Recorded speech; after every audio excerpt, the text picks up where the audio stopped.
जिंदगी में हर मौके का फायदा उठाओ, पर किसी की मजबूरी का नहीं। अगर जिंदगी मौका देती है तो धोखा भी देती है। नमस्कार दोस्तों, हमारी आज की कहानी है राजा और पंडित पर आधारित। कहानी में हमारे साथ शुरू से लेकर अंत तक बने रहना।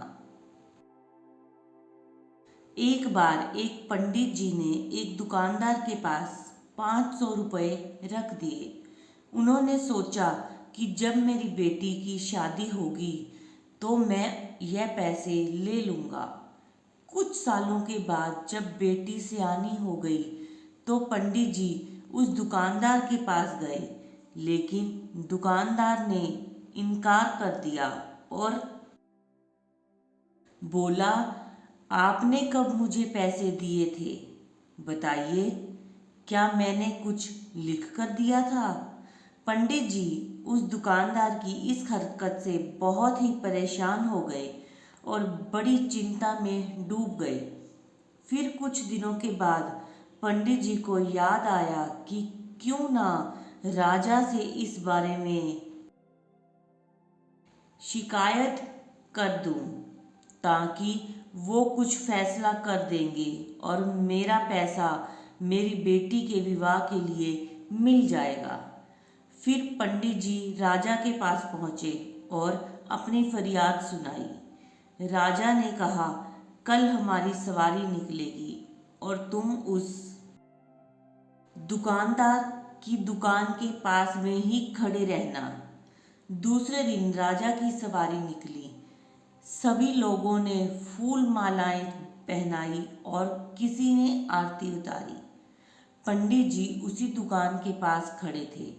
जैसे ही राजा ने पंडित जी को देखा तो उसने उन्हें प्रणाम किया और कहा, गुरुजी, आप यहाँ कैसे?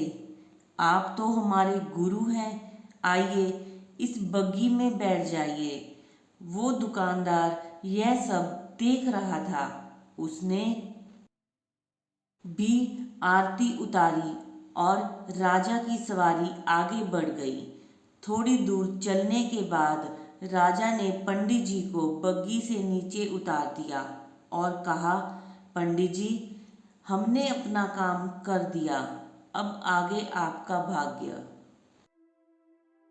उधर वो दुकानदार यह सब देखकर हैरान था कि पंडित जी की तो राजा से बहुत ही अच्छी साठ गांठ है, कहीं वो मेरा कबाड़ा ही ना करा दे। दुकानदार ने तत्काल अपने मुनीम को पंडित जी को ढूंढ कर लाने को कहा। पंडित जी एक पेड़ के नीचे बैठकर कुछ विचार विमर्श कर रहे थे।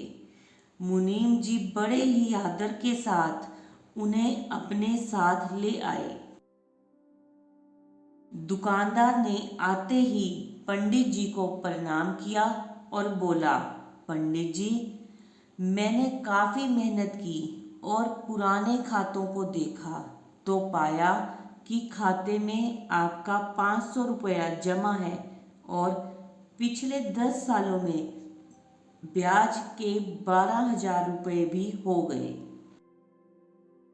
पंडित जी, आपकी बेटी भी तो मेरी बेटी जैसी ही है, अतः 1,000 रुपये आप मेरी तरफ से ले लीजिए और उसे बेटी की शादी में लगा दीजिए।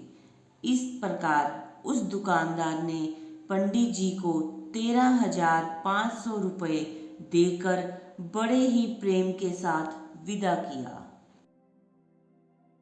जब मात्र एक राजा के साथ संबंध होने भर से हमारी विपदा दूर हो जाती है, तो हम अगर इस दुनिया के राजा यानी कि परमात्मा से अपना संबंध जोड़ लें तो हमें कोई भी समस्या, कठिनाई या फिर हमारे साथ किसी भी तरह की अन्याय का तो कोई प्रश्न ही नहीं उत्पन्न होगा। तो दोस्तों, हमें परमात्मा के साथ अपना संबंध जोड़ना चाहिए, ताकि हमारी मुश्किल के समय हमें जब कोई समस्या हो तो परमात्मा हमारी सहायता कर सके। तो ये कहानी आपको दोस्तों कैसी लगी कमेंट्स में ज़रूर बताना। हमारे चैनल को सब्सक्राइब करें, लाइक करें, वीडियो को अपने मित्रों के साथ शेयर करें और आप सबका हमारे चैनल पर आने के लिए बहुत बहुत धन्यवाद।